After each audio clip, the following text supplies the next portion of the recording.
Hello and welcome to Lighthouse Tarot, where we embrace the light within ourselves and within others. I'm your host, of course, Willow, coming back at you with a new video. So in this video, we're going to be talking about Virgo moons. What does it mean when your moon is in Virgo? So, Virgo moons. Your moon sign is your emotional needs. It is also your security. It is also your relationship to your mother, and it is your nurturing side. So Moon in Virgo. Virgo is ruled by Mercury, which is a feminine sign, and it is mutable. And when Virgo moons are very critical of themselves. They're very critical of other people, and they're critical of themselves because they're analytical, because they're skeptical. Virgo moons can be perfectionists. They can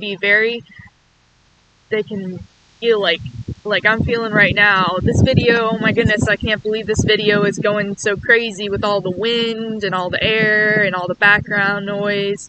That's my Virgo moon coming out because I'm a perfectionist. And there's no such thing as perfect, but a Virgo moon will go as close as perfect as they can to prove that perfection exists, and they'll get to as close to it as they can.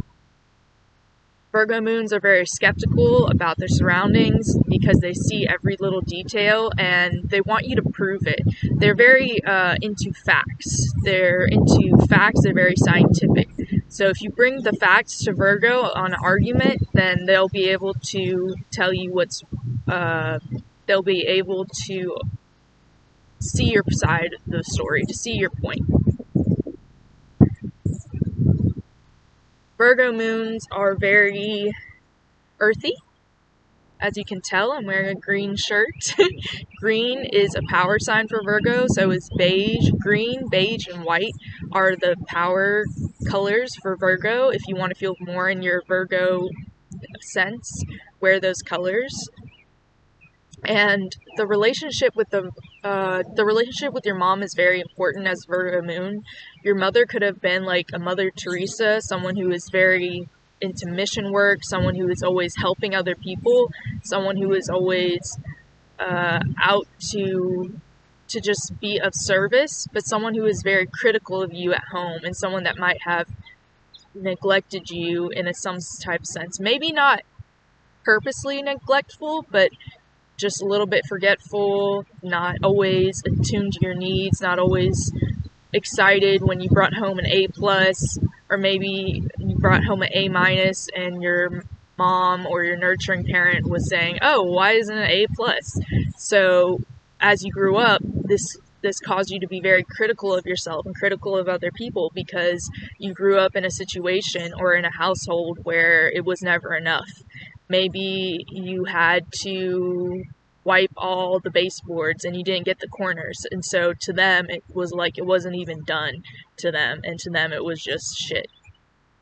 So as a Virgo moon, you grew up in that household and you set too high expectations of yourselves and of others, and you get disappointed when those expectations don't go through. As a Virgo moon, some of your strengths are attention to detail, being very analytical, being very attentive, and working with your hands. You're very good at working with your hands, working in an industry type of job, an industry type of profession or a career. Virgo moons are very good at starting a business for themselves, being an entrepreneur.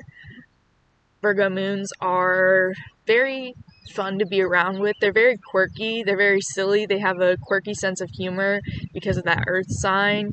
They're very down to earth too, and they like their home to be very relaxed, very beautiful, very aesthetically pleasing, lots of earthy tones, lots of fresh flowers, maybe they have some sage in their bedroom, maybe they have some candles, they probably have candles, sage.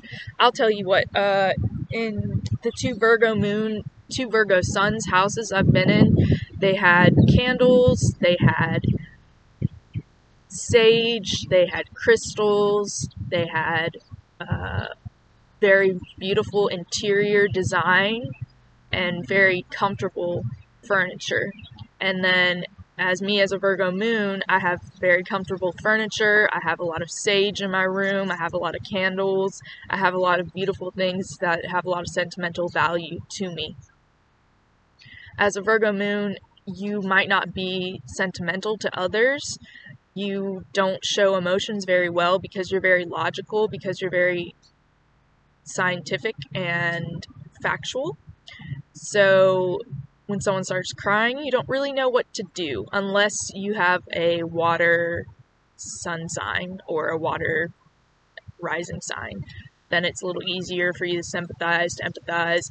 But if you just have a lot of earth in your chart, say you're Virgo sun, moon, and rising, then you're not going to really cry when someone else is crying. You're going to say, okay, well, what's the problem? How can we solve this? You're problem solvers. You're quick thinkers, and you're problem solvers. So you're constantly trying to fix other people's lives and to fix your own lives. Virgo moons are very good at organization, but sometimes they can be overwhelmed by the world. And if it's not perfect, they don't want to do it. If it's not perfect, then they're like, well, what's the point of organizing my room if it's not perfect and it's not how I want it to be? Then I should just not organize at all. And I get stuck in this too as a Virgo moon when I'm cleaning my room. Sometimes I'll put it off for weeks. It's really crazy. But Virgo moons are really sweethearts. Anyone with Virgo in their chart wants to feel useful to you. So if you ask them to do a favor, they'll most likely do it, and they'll do it very happily. They want to help people out. They want to serve. The Virgo is the virgin, so they want to be pure. They want to help. They want to help where they can and how they can. Virgo moons also like to talk a lot. They're very shy, but they like to talk. So they're shy until you get to know them. So in the beginning, when you first meet a Virgo moon, they're going to be very shy because of that Mercury, but then the Mercury is going to come out and they want to talk, so they're going to start talking about, scientific things, whatever they're nerding out about, conversation starters, small talk, deep talk, anything really, because Mercury is a sign of communication, so it could be literally anything. Virgo moons are very interesting. Let's see what else. I think that's it for Virgo moons, man. But thank you so much for joining this video. I hope you guys have a wonderful rest of the day, evening, afternoon, night. As always, I'm open for tarot readings. If you want to book with me, just give me a DM at Lighthouse Tarot 7. And if you want to book a birth chart reading, DM me at Lighthouse Tarot 7 as well. And I hope you have a lucky Monday. Thanks, guys. Goodbye.